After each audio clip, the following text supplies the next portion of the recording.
Hi guys, welcome to my YouTube channel. This is Will Bansa, Real TTB. Quick update lang tayo guys sa mga project ng JB Condo Decor in collaboration sa Team Will Bansa. Ito unit ng client ko na based abroad dito sa Breeze Residences. So after mga 8 years na turnover sa kanya, ngayon pina-renovate niya kasi medyo naluma na yung unit. So pakita ko sa inyo guys, pasok kayo. So, ito, very quick tour lang kasi hindi pa tapos, no? But next week, malapit na. So, ito, si client ko, kumuha din siya ng interior designer. So, ito, hindi namin to design to ng interior designer. So, humanap si client, tapos kami yung kinuha, ano?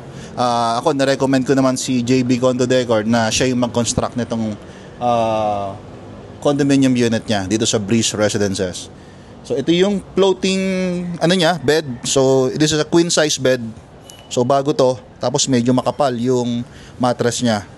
Tapos may fabric na rin tayo dito. Tapos as usual, nandito yung mga convenience outlet. Then meron tayong strip light diyan.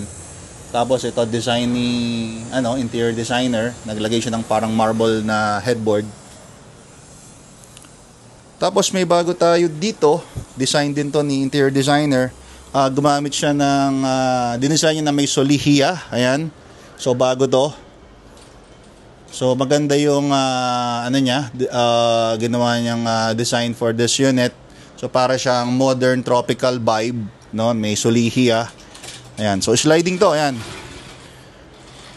Ayan, sliding. So marami siyang malalagay dito.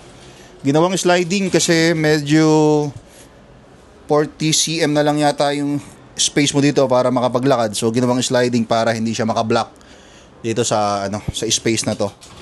Tapos as additional, naglagay pa dito ng additional storage for anything, luggage or mga extra beddings. Tapos as you can see, itong ceiling, so ayan, naglagay tayo ng mga wood slat dito sa ceiling, in dark wood tones. So nag-complement naman to highlight itong white na color ng ceiling. Tapos next,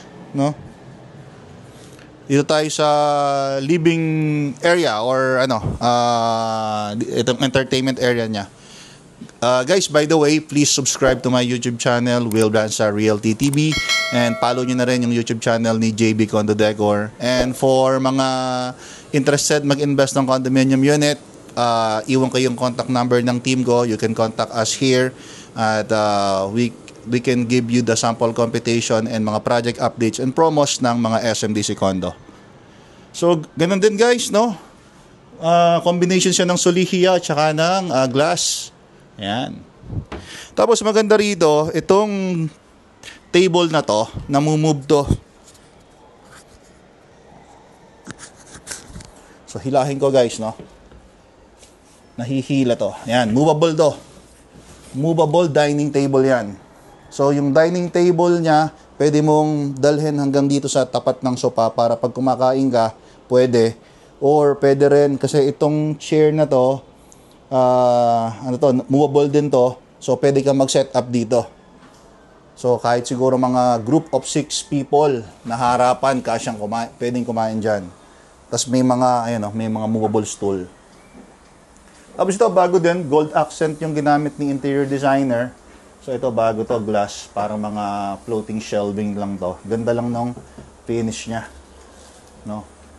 Tapos dito sa kitchen area niya, ito pool na kitchen, So medyo magulo pa guys. So next week to, tapos na to. So abangan niyo yung video ng naka-interior design na to, or yung mga nandito na yung mga other accessories niya.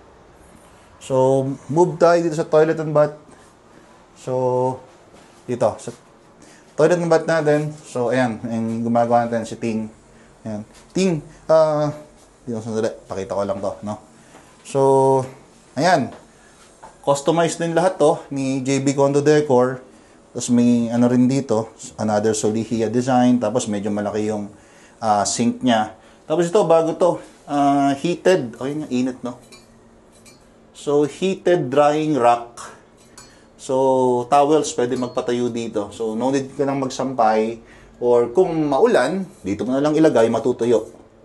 So, yun, bago to. Ngayon ko lang din nakita.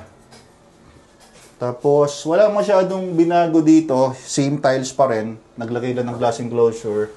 And gold accent pa din, no? To match yung mga, mga water faucet, no? So, as is, ganun pa rin tayo dito. Ayan. So, yun muna tayo guys. Quick update lang ng mga project na ginagawa ng JB Condo Decor and ng Team Will Bansa. So guys, for more videos and updates, please subscribe to my YouTube channel, Will Bansa Realty TV. Thank you guys.